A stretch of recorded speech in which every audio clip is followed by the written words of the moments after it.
Sejam bem-vindos a Voldemort Incorporation. Aguarde sua chamada para entrevista de colaborador. Número 9. Aquele que não pode ser nomeado irá entrevistá-la. Que não pode ser nomeado?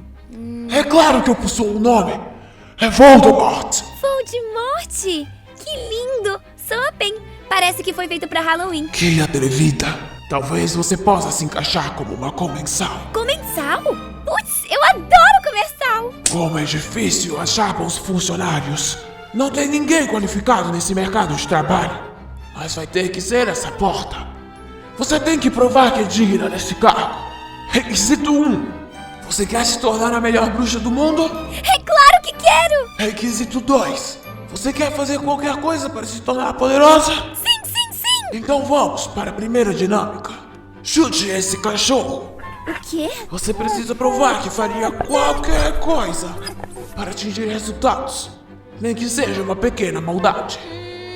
Mas coitadinho do cachorrinho, ele não fez nada! Isso foi um erro. Não, peraí! É hoje que eu vou chutar esse cachorro! É hoje que ele vai voar pela estratosfera! É hoje que eu vou me tornar a bruxa mais má do mundo! Chuta logo esse cachorro! Entraremos em contato com os resultados da seleção. Ai, mas nem pra ser má eu presto!